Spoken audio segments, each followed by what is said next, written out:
તો મિત્રો તમારું સ્વાગત છે અમારી યુટ્યુબ ચેનલમાં। આજે આપણે વાત કરીશું રેશન કાર્ડ ઈ-કેવાયસી 2024 વિશે। રેશન કાર્ડ ઈ-કેવાયસી કરો ઘરે બેઠા, નહીં કરો તો મફતનો અનાજ થશે બંધ। જાણો કેવી રીતે કરવું ઈ-કેવાયસી, જાણો ડોક્યુમેન્ટ શું રહેશે જરૂરી। રેશન કાર્ડ યોજના હેઠળ રેશન કાર્ડ ધારકોને તેમના ઈ-કેવાયસી અપડેટ કરવા માટે 1 મહિનાનો સમય આપવામાં આવ્યો હતો, જેના માટે છેલ્લી તારીખ 30 જૂન 2024 નક્કી કરવામાં આવેલી હતી, જે હવે 30 સપ્ટેમ્બર 2024 સુધી લંબાવી દેવામાં આવી છે। તો તમારે પણ યોગ્ય પ્રોસેસથી શક્ય તેટલું જલ્દી ઈ-કેવાયસી કરવું જોઈએ। તો જાણો કયા ડોક્યુમેન્ટ જરૂરી રહેશે। કોઈપણ મુશ્કેલી અને વિપેક્ષ વિના રેશન કાર્ડ યોજનાનો લાભ મેળવવા માટે તમારા રેશન કાર્ડ ઈ-કેવાયસી કરવું ફરજિયાત છે। રેશન કાર્ડમાં સમાવેશ તમામ સભ્યોનું કેવાયસી હોવું જોઈએ। કોઈપણ સભ્ય કેવાયસી પૂર્ણ થયું નથી તો રાશન મેળવવાનું બંધ કરી શકે છે।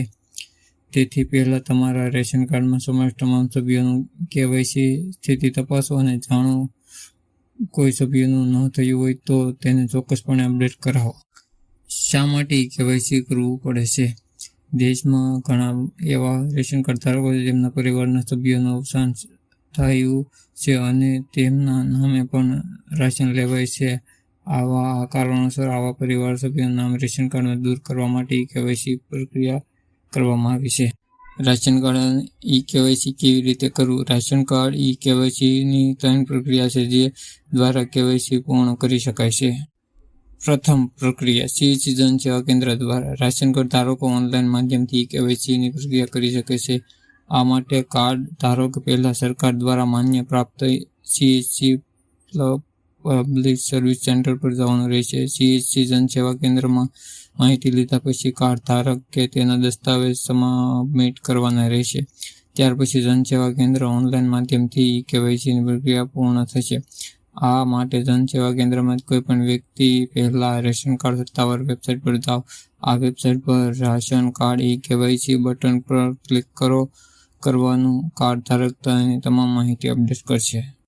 બીજી રીત, રાશન કાર્ડ ડીલર દ્વારા ઈ-કેવાયસી। રાશન કાર્ડ અપડેટ કરવાની બીજી સૌથી સરળ રીત રાશન કાર્ડ ડીલર દ્વારા ઈ-કેવાયસી કરવાની છે। આ માટે તમારે સૌ પહેલાં રાશન કાર્ડ ડીલર પાસે જવું પડશે, જેના પાસે તમારી ઈ-કેવાયસી સંબંધિત દસ્તાવેજ વિશે માહિતી મેળવવાની રહેશે। રાશન કાર્ડ ડીલર દસ્તાવેજના આધારે તમારા રાશન કાર્ડ ઈ-કેવાયસી પ્રક્રિયા પૂર્ણ કરશે।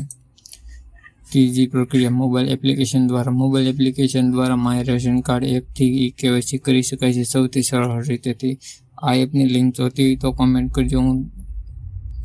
કયા ડોક્યુમેન્ટની જરૂર રહેશે? આધાર કાર્ડ અને રેશન કાર્ડ। તો મિત્રો, વિડીયો સારો લાગ્યો તો વિડીયોને લાઇક, ચેનલને સબસ્ક્રાઈબ કરજો અને વિડીયોને શેર કરજો।